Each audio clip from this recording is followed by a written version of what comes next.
So not everyone using our software would put cost information. Probably a minority of people, certainly a large majority of people would do something with resources, and obviously everybody is also creating a plan at whatever level of detail in the beginning. But if the project goes ahead, you're going to spend more time tracking and updating the project than you are in creating it in the first place. And PowerProject is particularly good at progressing. So we've got a progress view, a window that we've created previously. And this gives us further information about our activities. And before we start to make a plan, we need to do a couple of things. Before we start to progress a plan, we need to first of all create a baseline. We need to click on the Project tab and click on the Baseline Manager. I'm going to take a snapshot at this moment in time, and we're going to create one of potentially many baselines that we might make in the future. So this is perhaps our original plan. And if we just click on Finish, it's going to create a duplicate copy of that. It's going to put it in a list, and we can choose an appearance for that if we wish. And so we might have down here one every month, for example, so we can see the history of how we came to be. So now, on the plan, we've got two activities. We've got the original one and a yellow one. If I cannot edit the yellow one, I can only edit the existing one. And that allows us to make a comparison between one item on our plan and what we originally said we would do. So here on the demolition, this is likely to end 5 days after we originally intended. So it allows us to make a comparison.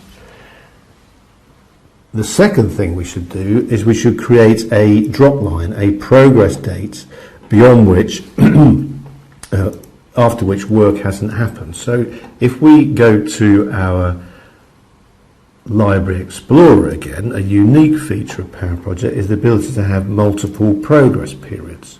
So in this particular circumstance, we're going to have progress to the end of March 2013. So we're going to go to the end of the month, and we're going to make this a blue line and shading period. We've got lots of different line sides, and unlike something like Microsoft Project, you can set the line width. But unlike anything else, including Primavera, I can have a different progress period for each, in this case, month, but that could be a weekly situation. So it just means that you can remember the information at any part of the plan. So we've made our progress periods, and if we go back to our plan, we can then display those on the body of the chart. So if I go to Format Bar Chart, I can choose which progress periods I wish to see on screen. And I can choose those by saying, well, work has commenced and we're now working to March 13th. So the screen changes, the blue line marches across the screen, and we've got more information on our spreadsheet. And the plan percent field, we can see how much work should have been done when the blue line passes through the original baseline. So in this way, we're forming the basis for very detailed earned value analysis. So I can then say, well, either by remaining duration or actual finish dates or percentage complete, I can say what's happened to any particular item. So we finished that one early. We started this particular item late, so that's the 12th of March when we started that. And we take an activity, and unlike other activities, we have multiple resume and suspend dates. So this activity is what remains to be done. There's perhaps 5 days remaining.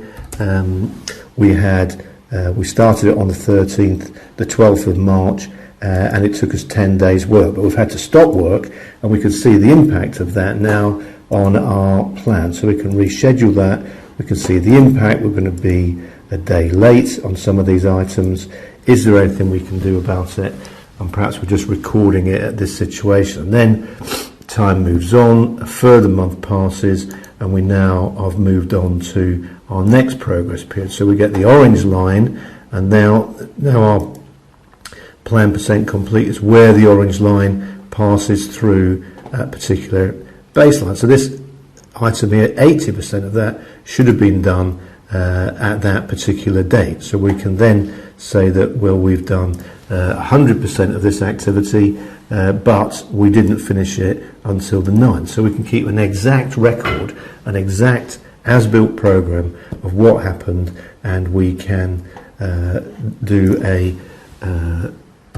more accurate plan than is possible in other systems. So here we might have had a good month, we make some progress, we can reschedule and see the impact. So we've now pulled some time back, we're a day early on these activities, and so you can monitor the project as it progresses. We've got other tools that allow us to see that in other ways. We can do cumulative graphing, so we can see how much of any particular plan should have been done and how much remains to be done for the overall project, not just for an individual portion or an individual or a whole scheme. So here we have a progress graph in Excel. The red line is what we've done. The mauve line is what we said we would do originally. So cumulatively, we have we are 2 days behind schedule, which is 1.66%. Sorry, ahead of schedule, 1.66 ahead. So we can graphically show the impact just by activity days or earned value, how the project is progressing overall. So the progressing abilities of PowerProject are second to none.